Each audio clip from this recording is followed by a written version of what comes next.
ಈಶ್ವರಣ್ಣ ಈಶ್ವರಣ್ಣ ನೋಡಿದ್ರೆ ಮಲೆನಾಡು ಭಾಗದಲ್ಲಿ ಈ ಬೇಸಿಗೆಯಲ್ಲಿ ಬೇಸಿಗೆ ಇನ್ನೇನು ಮುಗಿತಾ ಬಂತು. ಧಾರಾಕಾರ ಮಳೆ ಶುರುವಾಗಿ ಅತ್ಲಾಗೆ ಅಡಿಕೆ ಮರಗಳೆಲ್ಲ ಉಳ್ಳೋದಂಗೆ ಮಳೆ ಬಂದೈತೆ. ಕೆಲವೊಬ್ರು ಮನೆ ಮೇಲಂತೂ ಏನತ್ಲಾಗೆ ದೊಡ್ಡ ದೊಡ್ಡ ಮರಗಳು ಉಳ್ಳಿ ಮನೆನೇ ಬಿದ್ದೋಗೈತೆ. ಹಬ್ಬ ಈ ರೀತಿ ಆಗಬಾರ್ದಾಗಿತ್ತು. ಅದೇನೋ ಎಲ್ಲಿನೋ ಬಿಸಿಲು ಅಂತ ಬಂತು. ಏನು 39 40 ಡಿಗ್ರಿ 42 ಡಿಗ್ರಿ ಏನು ತಾಪ. ಅಬ್ಬಬ್ಬ ಬಿದ್ದು ಬಿಸಿಲು ರಣ ಬಿಸಿಲಿತ್ತು ಅತ್ಲಾಗೆ. ಈಗ ಮಳೆ ಬಂದು ಅತ್ಲಾಗೆ ಎಲ್ಲ ಹಾನಿ ಮಾಡ್ಬಿಟ್ಟೈತೆ. ಈಗ ಅಡಿಕೆ ತೋಟ ಉಳ್ಳಾಗೈತಲ್ಲ ಮರ, ಅದು ಪರಿಹಾರ ಕೊಡೋರು ಯಾರು ಇವಾಗ? ಬಂದು ನೋಡ್ಯಾರ ಯಾರು? ತೋಟದಲ್ಲಂತೂ ನೀರು ಹಂಗೆ ಏನತ್ತ ತುಳ್ಕೈತೆ ಅತ್ಲಾಗೆ. ಮರಗಳಂತೂ ನೋಡಬಾರ್ದು. ಈಗ ಅಡಿಕೆ ತೋಟದವ್ರ ಗೋಳಂತೂ ಕೇಳಲೇಬಾರ್ದು. ಹಂಗಾಗಿದೆ ಇವಾಗ ಎಲ್ಲ. ಹೌದೇನಾರ? ಅಯ್ಯೋ, ನನಗೆ ವಿಚಾರಣೆ ಗೊತ್ತಿಲ್ಲಲ್ಲೋ. ಮಳೆ ಚೆನ್ನಾಗಿ ಆಗೈತೆ ಅಂತ ಗೊತ್ತು, ಆದರೆ ಮರ ಉಳ್ಳಿ ರೈತರಿಗೆಲ್ಲ ಹಾನಿ ಉಂಟಾಗೈತೆ ಅನ್ನೋ ಮಟ್ಟಕ್ಕೆ ಮಳೆ ಬಂದೈತೆ ಅಂತ ಮಾತ್ರ ನನಗೆ ಗೊತ್ತಿಲ್ಲ ಕಣಲ್ಲ. ಆ ಪಾಟಿ ಮಳೆ ಬಂದೈತಾ? ಹಂಗಿದ್ರೆ ಇವಾಗ ಅಡಿಕೆ ತೋಟದಲ್ಲಿ ಇವಾಗ ರೈತರ ಗತಿ ಏನತ್ಲಾಗೆ? ಅಡಿಕೆನ ನಂಬ್ಕೊಂಡು ಜೀವನ ಮಾಡ್ತಾರೆ ರೈತರ ಗತಿ ಏನಪ್ಪ ಇವಾಗ? ಅಲ್ಲ ಈಶ್ವರಣ್ಣ, ಕುರಿಗಾಯಿ ಶೇಖರಪ್ಪರೆ ಇಲ್ಲೇ ನಿಂತ್ಕೊಂಡು ಮಾಡ್ತಿದ್ರೆ ಅತ್ಲಾಗೆ. ಬರ್ರಿ ಅಲ್ಲಿ ಮಳೆ ಬಂದು ಅಡಿಕೆ ತೋಟದಲ್ಲಿ ಮರಗಳು ಬಿದ್ದೋಗದವ ಅತ್ಲಾಗೆ, ಅಡಿಕೆ ಮರಗಳು. ಇನ್ನು ರೈತರ ಜೀವನ ಅದಾಗತ್ತೆ. ಏನತ್ಲಾಗೆ ಎಕರೆಗೆ ಒಂದು 7 ಗಿಡಗಳು ಧಾರಾಕಾರ ಮಳೆ ಉಳ್ಳೋಗದವ ಅತ್ಲಾಗೆ. ಒಂದ್ರ ಮೇಲೊಂದು ಉಳ್ಳೋಗದವೆ. ನೀವು ನೋಡ್ಕೊಂಡ್ರೆ ಇಲ್ಲಿ ನಿಂತ್ಕೊಂಡು ಮಾತಾಡ್ತಿದ್ದೀರ. ಬರ್ರಿ ಅಲ್ಲಿ. ಎಲ್ಲ ಹೌದೇನಲ್ಲ, ಶೇಖರಿನು ಅದ್ರ ಬಗ್ಗೆನೇ ಹೇಳ್ತಿದ್ದ ಕಣಲ್ಲ. ನನಗೂ ಹಂಗೆ ಹೇಳ್ತಿದ್ದ. ಅಣ್ಣ ಹಿಂಗೆ ಆಗ್ಬಿಟ್ಟೈತೆ, ಏನು ಮಾಡೋದು ಅಂತ ಹೇಳ್ಬಿಟ್ಟು ಹೇಳ್ತಿದ್ದ ಅತ್ಲಾಗೆ. ನೀನು ಬೇರೆ ಬಂದು ಅದೇ ಸುದ್ದಿ ಹೇಳ್ತಿದ್ಯಾ ಬೆಳಬೆಳಗ್ಗೆ. ಈ ಬಿಸಿಲು ಅಂತಿದ್ರು ಜನ. ಇವಾಗ ನೋಡು ಮಳೆ ಅಂದು ಮಳೆಯಿಂದ ತೋಟನೇ ಹಾನಿ ಆಗ್ಬಿಡುತ್ತೆ ಅತ್ಲಾಗೆ. ಇನ್ನು ರೈತರ ಜೀವನ ಏನಪ್ಪ ಅತ್ಲಾಗೆ ಗತಿ ಏನು? ವರ್ಷಾನ್ಗಟ್ಲೆ ಮಕ್ಕಳು ಸಾಕ್ತಂಗೆ ಸಾಕಿ ಇವಾಗ ಉಳ್ಳಾಯ್ತು ಅಂತಂದ್ರೆ ಎಷ್ಟು ಲಾಸು ರೈತರಿಗೆ. ನಡೆಯ ತೋಟಕ್ಕೆ ಹೋಗೋಣ ಅತ್ಲಾಗೆ. ಬರ್ರಿ ಎಲ್ಲ ತೋಟದ ಜನ ಜೋರಾಗಿ ಸೇರಿದಾರೆ ಅತ್ಲಾಗೆ. ಏನತ್ಲಾಗೆ ಎಲ್ಲ ತೋಟನೂ ಲಾಸ್ ಆಗ್ಬಿಡೈತೆ. ರಂಗಜ್ಜರ ತೋಟದಾಗೂ ಒಂದಷ್ಟು ಮರಗಳು ಉಳ್ಳದಾವೆ. ಪುಟ್ಟರಂಗಜ್ಜಿಗಳನ್ನ ಕೇಳೋರು ಯಾರಪ್ಪ? ಎಲ್ಲ ನಡೆಯೋ ನೋಡೋಣ.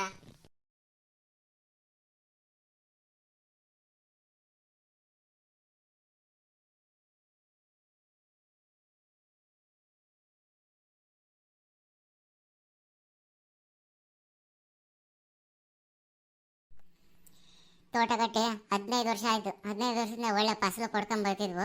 ಈಗ ನೋಡು ಅದೆಂತದ ಮಳೆ ಬಂದ್ಬಿಟ್ಟತ್ಲಾಗೆ ತೋಟ ಎಲ್ಲ ಹಾಳಾಗೋಗ್ಬಿಡುತ್ತೆ ಅತ್ಲಾಗೆ. ಇರೋ ಮರಗಳು ಬಗ್ಗಿ ನಿಂತ್ಕೊಂಡಿದ್ದಾವೆ ಅತ್ಲಾಗೆ. ಅವು ಯಾವ ಬೆಳೆದಾವ ಏನೋ ಗೊತ್ತಿಲ್ಲ.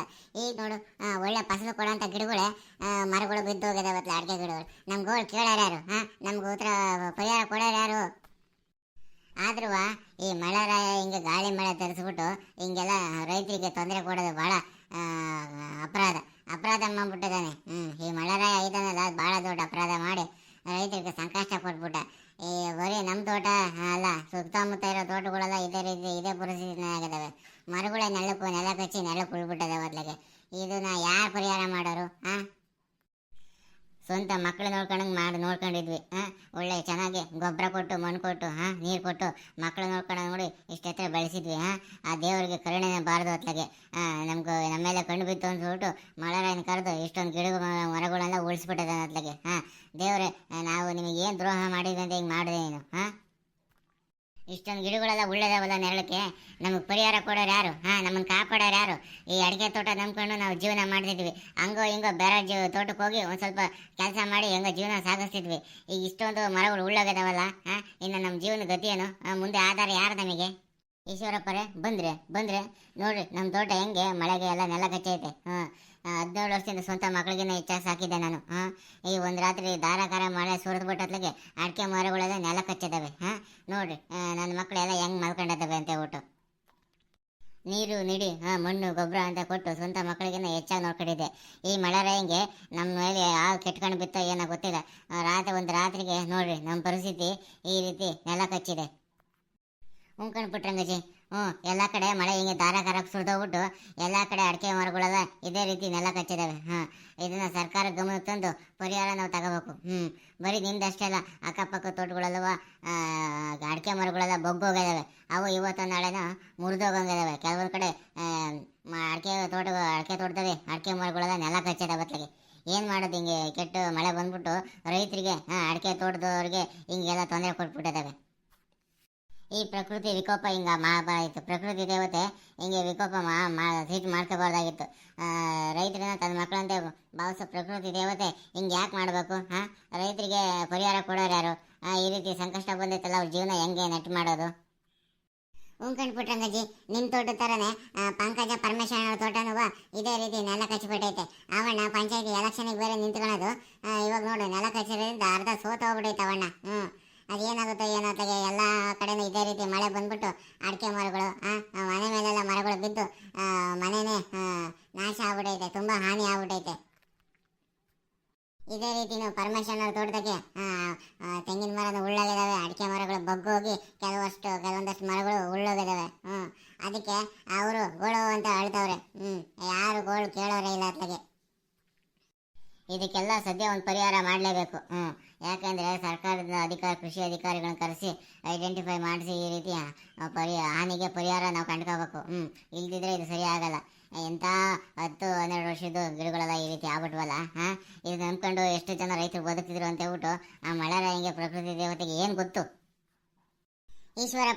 ಈಶ್ವರಪ್ಪರೇ ನೋಡ್ರಿ, ನಮ್ಮ ತೋಟ ಹೆಂಗೆ ನೆಲ ಕಚ್ಚಿ ಹೋಗ್ಬಿಡೈತೆ. ಇನ್ನು ಮುಂದಿನ ನಡೆ ಏನು ಅನ್ನೋದೇ ನಮಗೆ ದಿಕ್ಕೆ ತೋಚ್ದಂಗೆ ಆಗ್ಬಿಡೈತೆ. ಇದಕ್ಕೆಲ್ಲ ನೀವೇ ಏನಾರ ಪರಿಹಾರ ಮಾಡಿ ನಮಗೆ ಅವಕಾಶ ಕೊಡಿಸ್ಬೇಕು. ಈ ಆಗಿರೋ ಹಾನಿಗೆ ಪರಿಹಾರ ನೀವೇ ಕೊಡಿಸ್ಬೇಕತ್ಲಾಗೆ. ಈಶ್ವರಪ್ಪರೇ, ಆದರೂ ಪ್ರಕೃತಿ ದೇವತೆ ಮಳೆರಾಯ ನಮ್ಮಂಥ ತೋಟದವ್ರ ಮೇಲೆ ಈ ರೀತಿ ಸೇಡು ತೀರಿಸ್ಕೋಬಾರ್ದಾಗಿತ್ತು. ಯಾಕೆಂದರೆ ನಾವೆಲ್ಲ ರೈತರ ಮಕ್ಕಳು, ಪ್ರಕೃತಿ ದೇವತೆ ಮಕ್ಕಳು. ಪ್ರಕೃತಿಯನ್ನು ನಂಬ್ಕೊಂಡು ಅಡುಗೆ ತೋಟ ನಂಬ್ಕೊಂಡು ಜೀವನ ಮಾಡೋ ಅಂಥವ್ರು. ಪ್ರಕೃತಿ ದೇವತೆಯನ್ನೇ ನಮ್ಮಲ್ಲಿ ಸಿಟ್ಟು ಮಾಡ್ಕೊಂತಂದ್ರೆ ನಮ್ಮನ್ನು ಯಾರು ಸಾಕೋರು ಸಲಹೋರು? ಆದರೂ ಪ್ರಕೃತಿ ದೇವತೆ ಹಿಂಗೆ ತೀರಿಸ್ಕೊಂಡಿದ್ದು ಭಾರಿ ತಪ್ಪು ಬಿಟ್ಟೆ ಅತ್ಲಾಗೆ. ಆಯ್ತು ಅತ್ಲಾಗೆ, ಏನೋ ಆಗೋಗ್ಬಿಟ್ಟಿದೆ ಅತ್ಲಾಗೆ. ಮುಂದೆ ಏನು ಮಾಡಬೇಕು ಅನ್ನೋದ್ರ ಬಗ್ಗೆ ನಮ್ಮನ್ನ ಗಮನ ಕೊಡಬೇಕು. ಇದನ್ನೆಲ್ಲ ನಾವು ಸರ್ಕಾರಿ ಕೃಷಿ ಅಧಿಕಾರಿಗಳು ಇದ್ದಾರಲ್ಲ ಅವ್ರಿಗೆ ತಿಳಿಸಿ ಪರಿಹಾರ ಬರೋಂಗೆ ನಾವೆಲ್ಲ ಮಾಡ್ಕೋಬೇಕು. ಎಂಥ ಧಾರಾಕಾರ ಮಳೆ ಬಂದ್ಬಿಟ್ಟು ರೈತರ ಜೀವನನ ಅಸ್ತವ್ಯಸ್ತ ಮಾಡಕ್ಕೆ ಬಿಡ್ತಲ್ಲ ಈ ಮಳೆ. ರಂಗಜ್ಜ, ನೀವೇನು ತಲೆ ಕೆಡಿಸ್ಕೊಬೇಡ್ರಿ. ಸರ್ಕಾರದ ಜೊತೆ ನಾವೆಲ್ಲ ಮಾತಾಡ್ಬೇಕಾಗುತ್ತೆ. ಆಯಿತು, ಅಲ್ಲಿ ಹೋಗ್ಬಿಟ್ಟು ಪಂಚಾಯತಿ ಪರಮೇಶ್ವರನ ತೋಟಕ್ಕೂ ಒಂದು ಹೆಜ್ಜೆ ನೋಡ್ಕೊಂಬರೋಣ ಅತ್ಲಾಗೆ. ಬರ್ರಿ ಈಶ್ವರಪ್ಪರೇ, ಹೋಗಿ ಬರ್ರಿ. ಅವ್ರ ತೋಟ ಏನಾಗೈತೆ ಏನೋ ಹೋಗಿ ನೋಡ್ಕೊಂಬರ್ರಿ ಅತ್ಲಾಗೆ.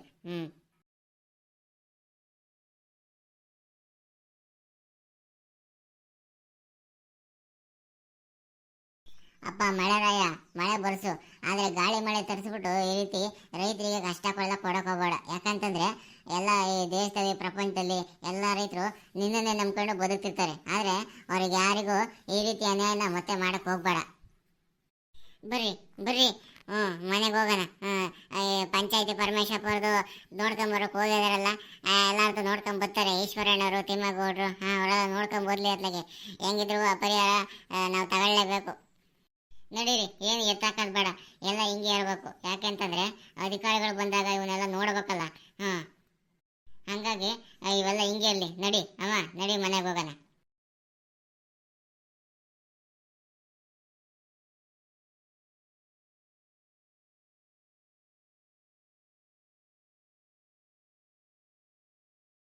ನೋಡ್ರಿ, ಈ ಮಳೆರಾಯ ಬಂದ್ಬಿಟ್ಟು ನಮ್ಮ ಅಡಿಕೆ ತೋಟದ ಮೇಲೆಲ್ಲ ಭಾಳ ಕೋಪ ಮಾಡ್ಕೊಂಡು ಅತ್ಲಾಗೆ ಮರಗಳೆಲ್ಲ ಉಳಿಸಾಕ್ಬಿಟ್ಟು ಅತ್ಲಾಗೆ. ಈ ಗಾಳಿ ಮಳೆ ಬಂದ್ಬಿಟ್ಟಂತೂ ನೋಡ್ರಿ, ನಾವು 20 ವರ್ಷದಿಂದ ಸಾಕಿರೋ ಮರಗಳೆಲ್ಲ ನೋಡ್ರಿ ಮುರಿದು ಬಿದ್ದಿದ್ದಾವೆ, ಎಷ್ಟೋ ನೆಲ ಕಚ್ಚಿದಾವೆ. ಆದರೂ ಪ್ರಕೃತಿ ದೇವತೆ ಮಳೆರಾಯ ಈ ರೀತಿ ನಮ್ಮಲ್ಲಿ ಸೇಡು ತೀರಿಸ್ಕೋಬಾರ್ದಾಗಿತ್ತು. ನಾವೇನು ಮಾಡಿದ್ದೀವಿ? ಭೂಮಿ ಉಳುಮೆ ಮಾಡಿದ್ದೀವಿ, ಭೂಮಿ ಪೂಜೆ ಮಾಡಿದ್ದೀವಿ, ಅಡಿಕೆ ನೆಡ್ಬೇಕಾರೆ ಪೂಜೆ ಮಾಡಿ ನೆಟ್ಟಿದ್ದೀವಿ. ಆದರೂ ಈ ರೀತಿ ಧಾರಾಕಾರ ಮಳೆ ಅಂತ ತರಿಸ್ಬಿಟ್ಟತ್ಲಾಗೆ ಹಿಂಗೆಲ್ಲ ನಾಶ ಮಾಡಬಾರ್ದಾಗಿತ್ತು. ಎಷ್ಟೋ ಜನ ಅಡಿಕೆ ತೋಟ ನಂಬ್ಕೊಂಡೇ ಬದುಕ್ತಾರೆ ಸುತ್ತಮುತ್ತ. ಈ ಅಡಿಕೆ ತೋಟ ನಂಬ್ಕೊಂಡೇ ಬದುಕ್ತಿದ್ರಲ್ಲ, ಈ ಮರಗಳೆಲ್ಲ ನಾಶ ಆಗಿರೋರಿಗೆ ಅವ್ರ ಬದುಕಲ್ಲಿ ಸಿಡಿಲು ಬಿಡ್ದಂಗೆ ಆಗೈತೆ. ಮುಂದೆ ಏನು ಮಾಡ್ಬೇಕು, ನಾವು ಏನು ಕೆಲಸ ಮಾಡಬೇಕು, ಹೆಂಗೆ ಬದುಕಬೇಕು, ಏನು ದಿಕ್ಕೆ ತೋಚ್ದಂಗೆ ಆಗ್ಬಿಟ್ಟೈತಿ ಇವಾಗ. ಇರಲಿ, ಸಮಾಧಾನ ಮಾಡ್ಕೊಳ್ರಿ. 20 ವರ್ಷದಿಂದ ತೋಟ ಕಟ್ಟಿರಿದ್ರೆ 15-20 ವರ್ಷದಿಂದ ಈ ರೀತಿ ಮಳೆ ಬಂದು ಒಂದೇ ರಾತ್ರಿ ಹಿಂಗೆಲ್ಲ ನಾಶ ಆದಾಗ ಹೊಟ್ಟೆ ಉರಿದೋಗುತ್ತತ್ಲಾಗೆ. ಏನು ಮಾಡೋಕ್ಕಾಗಲ್ಲ. ಪುಟ್ಟರಂಗಜ್ಜರ್ದು, ರಂಗಜ್ಜರ್ದು, ಸುತ್ತಮುತ್ತ ಊರ್ನವರೆಲ್ಲ ಇದೇ ಪರಿಸ್ಥಿತಿ. ಅಡಿಕೆ ತೋಟ ಮಾಡಿದವರೆಲ್ಲ ಅಡಿಕೆ ತೋಟದಲ್ಲಿ ಮರಗಳು ಧಾರಾಕಾರವಾಗಿ ಇದೇ ರೀತಿ ಉಳ್ಳೋಗಿದ್ದಾವೆ. ನಾವು ಇವಾಗ ಸರ್ಕಾರದೊಂದಿಗೆ ಕೃಷಿ ಅಧಿಕಾರಿಗಳೊಂದಿಗೆ ಮಾತನಾಡಿ ಅವ್ರನ್ನೆಲ್ಲ ತೋಟಕ್ಕೆ ಕರ್ಕೊಂಬಂದು ಆಗಿರೋ ಹಾನಿನೆಲ್ಲ ಅವ್ರಿಗೆ ತೋರಿಸ್ಬಿಟ್ಟು ನಾವು ತಕ್ಷಣ ಪರಿಹಾರ ಕಂಡುಕೊಳ್ಳೇಬೇಕು. ಇಲ್ಲಾಂತಂದರೆ ಈಗ ಎಷ್ಟೋ ಜನ ಅಡಿಕೆ ತೋಟನೇ ನಂಬ್ಕೊಂಡು ಜೀವನ ಮಾಡಿರ್ತಾರೆ. ಒಂದು ಸರಿ ಫಸಲು ಬಂತು ಅಂದರೆ ಆ ಬಂದಿರೋ ದುಡ್ಡಾಗೆ 1 ವರ್ಷ ಜೀವನ ಮಾಡ್ಬೇಕು ನಾವು.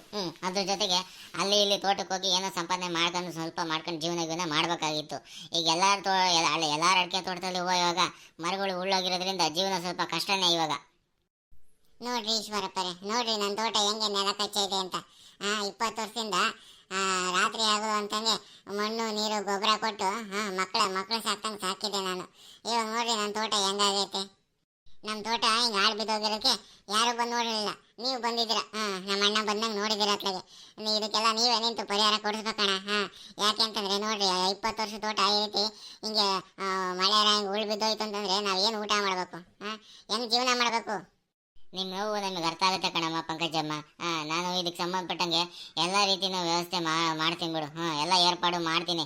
ಅಧಿಕಾರಿಗಳನ್ನ ಕರೆಸ್ತೀನಿ, MLA ಕರೆಸ್ತೀನಿ, ಎಲ್ಲ ಸುತ್ತಮುತ್ತ ಜನಪ್ರತಿನಿಧಿಗಳ ಮುಖಂಡರೆಲ್ಲ ಬಂದು ಅಡಿಕೆ ತೋಟಕ್ಕೆಲ್ಲ ಭೇಟಿ ಕೊಟ್ಟು ಇದಕ್ಕೆ ತಕ್ಕ ಪರಿಹಾರ ಬರಂಗೆ ನಾವೆಲ್ಲ ಮಾಡ್ಕೋಬೇಕು. ಹೌದೌದು. ನಮ್ಮ ಈಶ್ವರಪ್ಪರು ಹೇಳ್ತಿರೋದು ಸರಿಯಾಗಿ ಮಾಡ್ತಾ ಇರ್ತಿದ್ದಾರೆ. ಹೋರಾಟದಿಂದ ಇವೆಲ್ಲ ಸಾಧ್ಯ. ಹೋರಾಟ ಮಾಡಿಲ್ಲ ಅಂತಂದ್ರೆ ಏನೂ ಆಗಲ್ಲ. ಹೋಗಿ ನಮ್ಗೆ ಹಿಂಗೆ ಆಗಿದೆ, ನಷ್ಟ ಆಗಿದೆ, ಅಡಿಕೆ ತೋಟ ನಷ್ಟ ಆಗಿದೆ, ಮಳೆ ಬಂದು ಹಾನಿ ಆಗಿದೆ, ನಮಗೆ ಪರಿಹಾರ ಕೊಡ್ರಿ ಅಂತ ಹೇಳ್ಬಿಟ್ಟು ನಾವು ಹೋರಾಟ ಮಾಡಲೇಬೇಕು, ಅಧಿಕಾರಿಗಳನ್ನ ಕೇಳಲೇಬೇಕು. ಅವಾಗ ಮಾತ್ರ ನಾವು ಪರಿಹಾರ ಪಡ್ಕೊಳ್ಳೋಕೆ ಸಾಧ್ಯ. ಇಲ್ಲ ಅಂತಂದ್ರೆ ಆಗಲ್ಲ. ನಾವೆಲ್ಲ ಒಟ್ಟಿಗೆ ನಿಂತು ಹೋರಾಡಬೇಕು.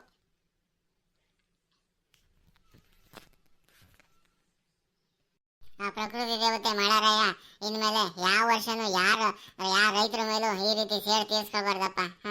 ಬೇಕಾದ್ರೆ ಪ್ರತಿ ವರ್ಷ ಬೇಕಾದ್ರೆ ನಾವು ತಪ್ಪದಂಗೆ ಪೂಜೆ ಮಾಡ್ಕೊಂಡು ಹೋಗ್ತಿದ್ವಿ. ಭೂಮಿ ಉಳುಮೆ ಮಾಡಿದ್ದೀವಿ, ಭೂಮಿ ಪೂಜೆ ಮಾಡಿದ್ದೀವಿ. ತೋಟ ಕಟ್ಬೇಕಾದ್ರೆ ಅಡಿಕೆ ಗಿಡಕ್ಕೂ ಪೂಜೆ ಮಾಡಿ, ಗುಂಡೆಗೂ ಪೂಜೆ ಮಾಡಿ ಇಟ್ಟಿದ್ದೀವಿ ನಾವು. ಯಾವ ವರ್ಷನೂ ನಮ್ಗೆ ಈ ರೀತಿ ಆಗಿರಲಿಲ್ಲ. ಈ ವರ್ಷ ಹಿಂಗಾಗ್ಬಿಡ್ತದ್ಲಾಗೆ. ದೇವ್ರೆ, ಯಾರ ಮೇಲೂ ಈ ರೀತಿ ಸೇಡ್ ತೀರ್ಸ್ಕೊಳಕ್ ಹೋಗ್ಬೇಡಪ್ಪ ನೀನು. ನೋಡ್ರಿ, ನಿಮ್ಮೂರಲ್ಲೂ ಇದೇ ರೀತಿ ಮಳೆ ಧಾರಾಕಾರ ಬಂದು ಅಡಿಕೆ ಮರಗಳು, ತೆಂಗಿನ ಮರಗಳು ನಾಶ ಆಗಿದಾವ? ಹಾಗಾದ್ರೆ ಮರಿದಲ್ಲೇ ಕಾಮೆಂಟ್ ಮಾಡಿ. ನಾವೆಲ್ಲ ಸರ್ಕಾರಕ್ಕೆ ನಮ್ದು ಅಡಿಕೆ ತೋಟ ಈ ರೀತಿ ನಾಶ ಆಗಿದೆ ಅಂತ ಹೇಳ್ಬಿಟ್ಟು ಪರಿಹಾರ ಕಂಡುಕೊಳ್ಳೋಕೆ ಏನೇನು ವ್ಯವಸ್ಥೆ ಬೇಕೋ ಅವೆಲ್ಲ ವ್ಯವಸ್ಥೆಗಳನ್ನ ಕಂಡುಕೊಳ್ಬೇಕು. ರೈತರು ಇಲ್ಲ ಅಂತಂದ್ರೆ ಈ ದೇಶ ಇಲ್ಲ. ರೈತರಿಂದನೇ ಈ ದೇಶ ಇರೋದು. ಮರಿದೇನೆ ಮಲ್ನಾಡ್ ಮಗ ಯೂಟ್ಯೂಬ್ ಚಾನಲ್ ನೀವು ಸಬ್ಸ್ಕ್ರೈಬ್ ಮಾಡಿ. ರೈತರ ಬಗ್ಗೆ ಇರೋ ಕಾಳಜಿನ ಜಾಸ್ತಿ ಮಾಡಿ ನೀವೆಲ್ಲ.